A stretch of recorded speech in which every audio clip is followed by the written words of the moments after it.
आखिर भारतीय परिवार अपना सोना क्यों बेच रहे हैं? हाल ही में जारी आंकड़ों के मुताबिक पिछले कुछ महीनों में भारतीय परिवारों की तरफ से 50 टन सोना जो है वो भारतीय बाजार में बेचा गया है, जो कि पिछले साल की तुलना में 43% ईयर ऑन ईयर ग्रोथ को दर्शाता है। तो सवाल ये उठता है कि आखिर इस पूरी बिक्री के पीछे का कारण क्या है? भारतीय परिवारों के सामने ऐसी क्या सिचुएशन है जिसकी वजह से भारतीय परिवारों को अपना घर का सोना बेचना पड़ रहा है? जबकि भारत में अगर आप देखें तो सोना बहुत ज्यादा इंपॉर्टेंट माना जाता है।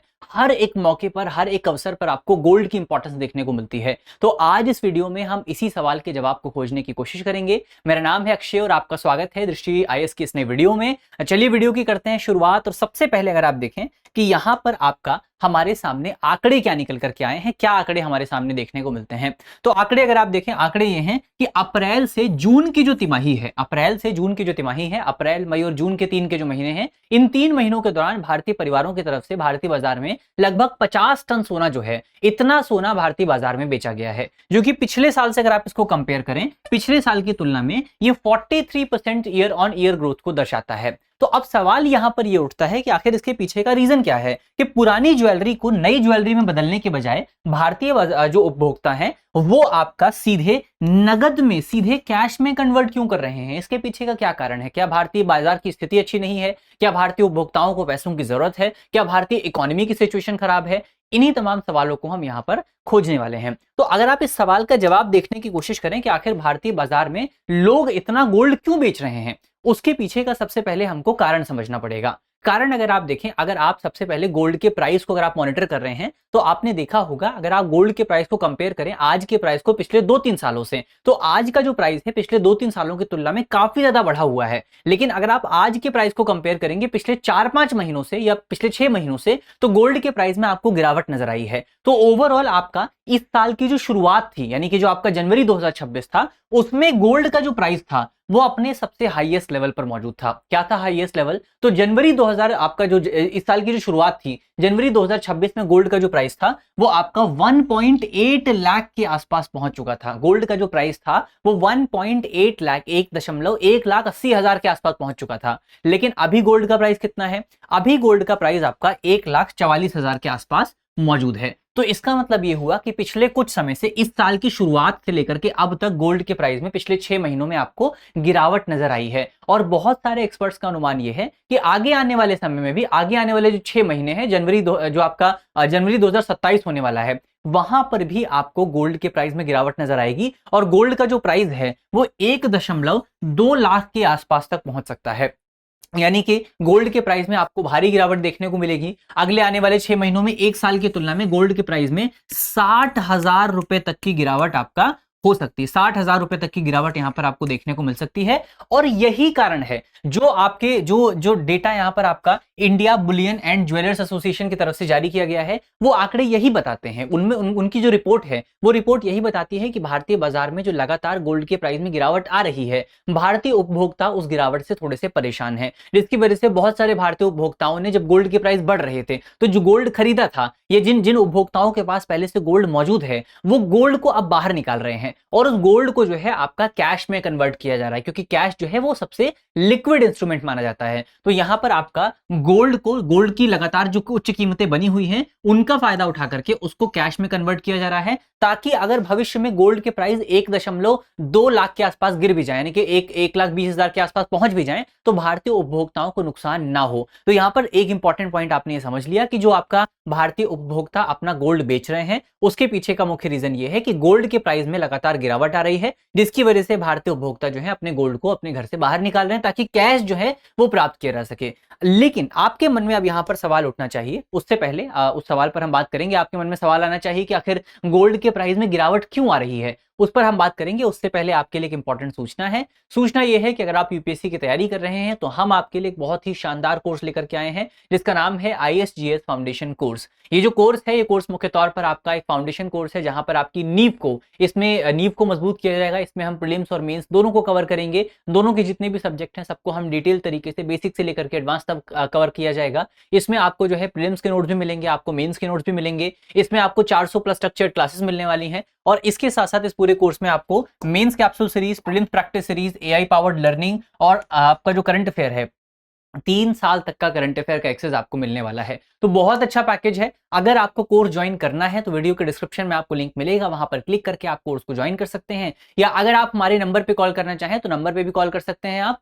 8750187501। इस नंबर पर आपको डिटेल से जानकारी मिल जाएगी। चलिए अब हम यहां बढ़ते हैं आगे और बात करते हैं अपने सवाल पर कि आखिर अंतरराष्ट्रीय स्तर पर ऐसा क्या हो रहा है जिसकी वजह से आपको गोल्ड के प्राइस में इतनी गिरावट नजर आएगी। अंतरराष्ट्रीय स्तर पर अगर आप देखें, इसके पीछे दो कारण आपको मुख्यतः जिम्मेदार होते हुए नजर आएंगे। इसमें सबसे पहला कारण है फेडरल रिजर्व बैंक की कार्यवाही। फेडरल रिजर्व बैंक की तरफ से अपनी ब्याज दरें जो है उसमें बढ़ोतरी की गई है, जिसकी वजह से आपको जो अंतरराष्ट्रीय स्तर पर गोल्ड के जो प्राइस हैं उसमें बढ़ोतरी, उसमें गिरावट देखने को मिली है। कैसे हुआ है ये, इसके पीछे के क्या कारण होते हैं और ये पूरी कार्यवाही होती कैसे है, इसके पीछे का क्या मैकेनिज्म रहता है, उसको हम थोड़ा सा समझने की कोशिश करते हैं।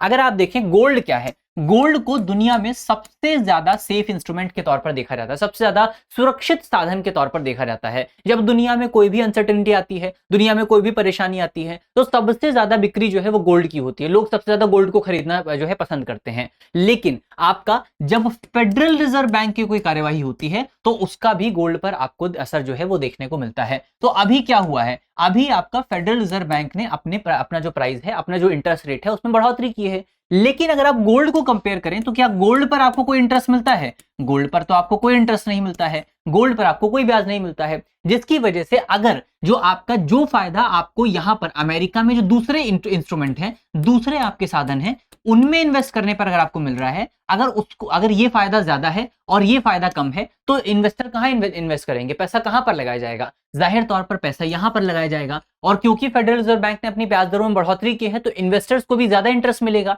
ज्यादा फायदा मिलेगा। तो अब इन्वेस्टर्स को गोल्ड से ज्यादा फायदा यहां पर मिल रहा है, अमेरिका के बाजार में मिल रहा है। तो लोग क्या कर रहे हैं, इन्वेस्टर क्या कर रहे हैं, इन्वेस्टर अपना पैसा गोल्ड से निकाल करके अमेरिका के दूसरे इंस्ट्रूमेंट्स में लगा रहे हैं, अमेरिका के दूसरे साधनों में लगा रहे हैं, क्योंकि गोल्ड तो सबसे अंतिम साधन होता है। और अभी दुनिया की सिचुएशन थोड़ी बहुत ठीक ठाक बनी हुई है, जिसकी वजह से लोग अब गोल्ड में इन्वेस्ट नहीं कर रहे हैं, बल्कि लोग जो है वो अब आपका दूसरे जो साधन है, दूसरे जो आपके इंस्ट्रूमेंट है वहां पर इन्वेस्ट कर रहे हैं। यानी कि गोल्ड की डिमांड आपका कम हो रही है, गोल्ड की जो मांग है वो कम हो रही है और लोग अपना पैसा गोल्ड से बाहर निकाल रहे हैं। और इकोनॉमिक्स का बहुत सीधा सा नियम है, बहुत सरल सा नियम है, जब भी गोल्ड की डिमांड, जब भी किसी वस्तु की डिमांड कम होती है या लोग उससे अपना पैसा वापस निकालते हैं, तो उस वस्तु की जो प्राइस है, उस वस्तु की जो वैल्यू है वो कम होती जाती है। वही चीज यहां पर आपको गोल्ड के साथ भी देखने को मिल रही है कि जब लोग अपना पैसा गोल्ड से निकाल करके दूसरे इंस्ट्रूमेंट में डाल रहे हैं तो गोल्ड के जो प्राइस है उसमें आपको गिरावट नजर आएगी। तो ये एक इंपॉर्टेंट पॉइंट आपको यहां पर याद रखना है, गोल्ड का प्राइस जो है इसकी वजह से कम हो रहा है। तो एक तो ये इंपॉर्टेंट फैक्टर हुआ।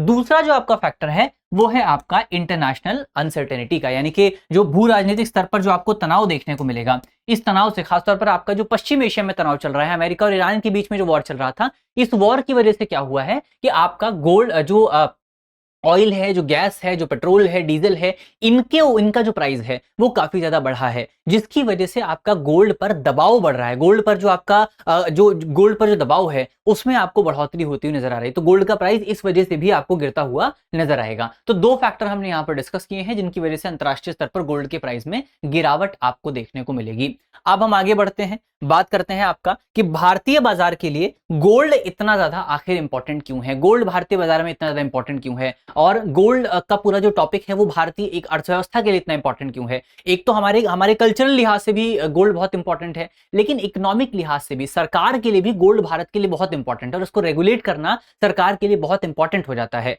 इसके पीछे का रीजन ये है कि अगर आप भारत में अपनी डोमेस्टिक गोल्ड की सप्लाई देखें तो मात्र आपका 30,000 टन के आसपास भारत की डोमेस्टिक गोल्ड की सप्लाई आपको देखने को मिलती है। लेकिन अगर आप भारत के आयात की बात करें, क्योंकि आपको पता है भारत में गोल्ड जो है वो घर घर में कंज्यूम होता हुआ आपको नजर आएगा। जब भी भारत में कोई फेस्टिवल आता है, जब भी भारतीय परिवारों में कोई बड़ा बड़ा कार्यक्रम होता है, तो वहां पर गोल्ड की खरीदारी की जाती है, वहां पर सोना खरीदा जाता है, वहां पर सोना दिया जाता है, सोना जो है प्राप्त किया जाता है। इसकी वजह से भारत में गोल्ड की डिमांड काफी ज्यादा रहती है और जो भारत का अपना जो डोमेस्टिक सप्लाई है वो भारत की गोल्ड की डिमांड को पूरा नहीं कर पाती है, जिसकी वजह से भारत को अंतरराष्ट्रीय बाजार से गोल्ड खरीद करके लाना पड़ता है, गोल्ड आयात करना पड़ता है। और अगर आप फाइनेंशियल ईयर 2026 के भारत के गोल्ड के आयात के आंकड़ों को देखेंगे तो आप चौंक जाएंगे। भारत की जो अपनी डोमेस्टिक सप्लाई है वो मात्र 30,000 टन के आसपास है, जबकि फाइनेंशियल ईयर 2026 में भारत ने टोटल 72.4 बिलियन डॉलर गोल्ड का आयात किया था। इतनी बड़ी मात्रा में गोल्ड का आयात जो है, इतनी बड़ी वैल्यू में गोल्ड का आयात भारत में देखने को मिला था,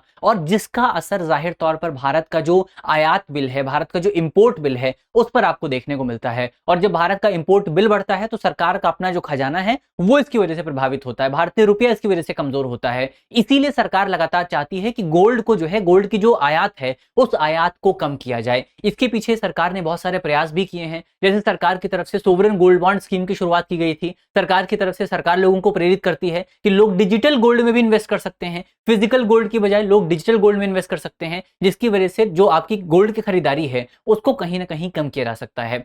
इसके और भी बहुत सारे उपाय हैं। सवाल ये उठता है कि और क्या क्या उपाय और क्या क्या मेजर्स जो हैं वो हमारे सामने मौजूद हैं। तो जैसे एग्जांपल के तौर पर आपका जो एक बहुत इंपॉर्टेंट मेजर आपको देखने को मिलेगा वो ये है कि भारतीय घरों में बहुत सारा गोल्ड हम कंज्यूम कर रहे हैं, वो गोल्ड जा कहां रहा है? वो गोल्ड आपका भारतीय घरों में जा रहा है, भारतीय परिवारों में जा रहा है। तो बहुत सारे एक्सपर्ट जो आपका सुझाव देते हैं, वो सुझाव ये दिया जाता है कि जो गोल्ड भारतीय परिवारों में मौजूद है, जो आइडल गोल्ड भारतीय परिवारों में मौजूद है, उस गोल्ड को बाहर निकाल करके उसको रिसाइकल किया जाए, उसको निष्क्रिय अर्थव्यवस्था से सक्रिय अर्थव्यवस्था में हम लेकर के आए। तो ये एक बहुत इंपॉर्टेंट मेजर आपको देखने को मिलेगा। इस पर हम एक बार बात करते हैं कि अगर आप गोल्ड रिसाइकलिंग की बात करें तो गोल्ड रिसाइकलिंग भारत में पिछले कुछ सालों में आपको बढ़ती हुई नजर आएगी। अगर आप इस साल के आंकड़ों को देखें तो इस साल का जो पिछले साल का आंकड़ा है, वो आंकड़ा ये बताता है कि भारत में एक साल के भीतर 2025 में 125 से लेकर के 150 टन गोल्ड जो है, इतना गोल्ड भारत में रिसाइकल किया गया था। और अगर जो हमारी ग्रोथ रेट है गोल्ड को रिसाइकल करने की, वो इसी तरीके से बढ़ती रहती है, तो ये आगे बढ़ करके आपका 2026 में संभवतः 200 से 250 टन के आसपास पहुंच सकता है। इतना गोल्ड हम जो है एक साल में रिसाइकल करेंगे। इसका फायदा क्या होगा? अगर हम गोल्ड रिसाइकलिंग को बढ़ावा देते हैं तो उससे क्या बेनिफिट आपको देखने को मिलेगा? उसका बेनिफिट ये होगा कि सबसे पहले हमारे पास जो संसाधन मौजूद हैं, हमारे घरों में जो पुराना सोना पड़ा हुआ है, उस पुराने सोने को हम दोबारा से रिसाइकल कर सकते हैं, यानी पुराने संसाधनों का दोबारा से बेहतर इस्तेमाल किया जा सकता है। इसके अलावा इसकी वजह से जो आयात बिल है उसमें आपको कटौती देखने को मिलेगी। हमने देखा था कि भारत ने जो है एक साल के भीतर फाइनेंशियल ईयर 2026 में 72 बिलियन डॉलर का गोल्ड का आयात किया था। तो ऐसे में अगर हम अपने पुराने सोने को रिसाइकल कर पाते हैं तो इसकी वजह से भारत की जो डिपेंडेंसी है आयात पर, उस डिपेंडेंसी को भी कम किया जा सकेगा। और इसकी वजह से जो हमारी इकोनॉमी है, जो हमारी निष्क्रिय अर्थव्यवस्था है, खासतौर पर गोल्ड के मामले में जो निष्क्रिय अर्थव्यवस्था है, उसको हम सक्रिय अर्थव्यवस्था यानी कि एक्टिव इकोनॉमी में कन्वर्ट कर सकते हैं। ये एक इंपॉर्टेंट बेनिफिट यहां पर आपको देखने को मिलेगा गोल्ड रिसाइकलिंग का। तो इस पूरे टॉपिक पर हमने चर्चा कर ली है। अब यहां पर सवाल ये उठता है कि क्या आपको अपना गोल्ड बेचना चाहिए, क्या आपको अपना सोना बेचना चाहिए? ये तीन बातों पर डिपेंड करता है। तीन चीजें यहां पर आपको याद रखनी है